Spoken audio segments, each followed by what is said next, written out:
Team Alpha's first takeaway is that some type of well defined corporate social responsibility policy is necessary for all companies, not just for those firms to remain competitive and productive, but is also very important for them just to do good in the society. Each member of our team agreed with this takeaway almost immediately. Many of our individual two in ones included similar topics, and our conversation around this group project was really trying to pick out our favorite pieces of all of our takeaways and putting them together into one. Whenever we were having this discussion, we really focused on the reading From CSR to Corporate Excellence. And all of us hands down agreed that corporate excellence includes both financial and social responsibility. And that really allowed us to come up with the to actually do good for society is an important part of our takeaway. But we also believe that this type of excellence is important for a company to remain competitive in a market. As technology like the internet is increasing our ability to gather information about companies that we support, CSR will become an important piece of that puzzle for consumers. Having a solid, well communicated CSR policy will be a competitive advantage for companies moving forward. On that note, we also kind of led our discussion into Friedman's notion that donations can only be justified if they promote profitability. And we dismiss that because doing good for the community impacts so much more than just the bottom line, and in so many ways that can't be measured. For example, we discussed the example of a company who may, say, provide 8 hours of paid volunteer time per employee per year.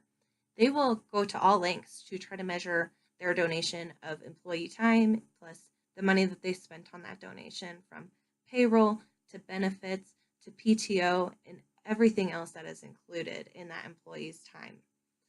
We feel that there is so much more benefit to society, to the employee, and to the company that can't be measured by profitability directly. So the bottom line of this takeaway is that a CSR policy is necessary to attract and retain customers, but it's also important for every member of the community and society. The second takeaway as a team is that a company must balance the financial responsibilities and the social responsibilities of the company. If the social responsibilities outweigh the financial responsibilities, then it's not in the best interest of the company and it will go out of business. It makes the most sense of us to align those two with the core values to most efficiently and effectively do that as a company. Each team member agreed that it is in the company's best interest to participate in the community and to give back. But there can be tensions between doing the right thing and good business judgment. One example is from our weekly reading, The Mill That Burned Down. Ultimately, the owner decided to pay the salaries of those employees and to rebuild the factory in U.S. soil, which has a higher cost of doing business. Ultimately, the company went out of business, which is not in the best interest of anybody. Conversely, if the company is only searching for profits, it can hurt their brand name, such as Wells Fargo opening accounts on behalf of their customers without their knowledge. This ultimately hurts Wells Fargo's ability to help in the community, as the trust in their name has diminished. One of those solutions is to align those core values of the company, core competencies of the company, with its ability to participate in the community. One of those examples is a financial services firm volunteering time to educate people about fiscal responsibility because it is already a business model. Another one would be encouraging and rewarding employees to volunteer their time and give them an avenue to do that on company time if that aligns with the company's core values. In conclusion, we think that social and financial responsibility can be contradictory goals, but it doesn't have to be. Companies should continue to seek solutions that most effectively and efficiently foster both. Our unresolved question is: in an age where corporate responsibility and excellence is a top priority, how can society distinguish between companies and businesses who believe in moral values and social responsibilities and those who do it in order to remain out of the negative limelight? And then at the end of the day, does it even matter, as long as they are doing something to better the world? As a team, we discussed all of our unresolved questions thoroughly, and each member found that this was a great question and extremely relevant in today's society. And it's extremely difficult to answer because how can anyone define what is good or good enough? It's extremely subjective.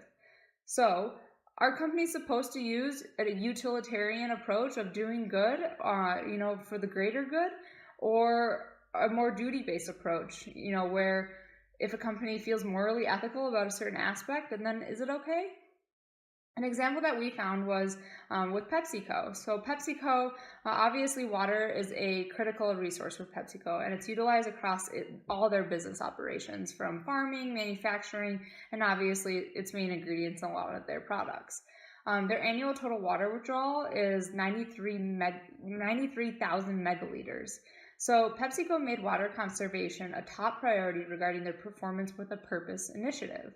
On PepsiCo's website, they say they believe that water is a fundamental human right, indispensable to every community around the world, with water scarcity impacting nearly 3 billion people worldwide today, including people in communities where we operate.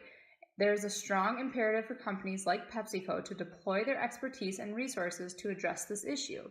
So they realize it's an issue, right? So they're partnering and assisting with goals that will contribute to long-term sustainable water security for their business, so PepsiCo's business, and others who depend on water availability. So they partnered with the Nature Conservancy, World Wildlife Fund, and they're extremely vocal about their contributions to water conservation. So are they initiating these types of corporate social responsibilities because it's the right thing to do, or merely to attract investors and consumers? Has PepsiCo justified a means to their ends and their initiatives to conserve water masking their consumption? Is it their responsibility as a corporation to spend more time and money towards these types of initiatives, or should the consumers be held responsible for the diminishing natural resources? Since at the end of the day, Pepsi is just providing a product that consumers want to consume. And then, is this just another kind of sad tragedy of the commons example that someday water will become scarce? Well, it already is, but so we see these types of corporate initiatives across most businesses, and businesses are trying to diminish their impact on resources that they impact the most. But does that make it right, or does that make it good? As a team, we can conclude with a high degree of confidence that an effective corporate social responsibility policy can in fact have a positive impact on the organization, as well as the communities and the environment that we all share. For this to be effective, there are several elements that have to be present in order for a balance to be struck between a sustainable model for the company that does not adversely impact the bottom line, but more importantly, developing a strategy that does impact the communities as well as the environment. For this to be effective, the first step is going to be transparency. Having a transparent approach in communicating how the corporate social responsibility initiatives are benefiting the company and how are they benefiting the society or the environment, depending what the company does and what type of product or service they deliver to the public. In the end, it will be easy for the public then to determine, is this corporate social responsibility policy simply a publicity stunt that does give the company a competitive advantage over the other competitors, or if it is a genuine effort.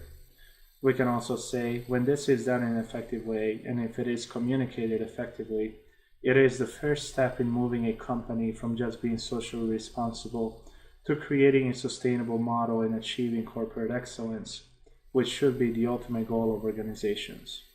We thank you for your time and have a good evening.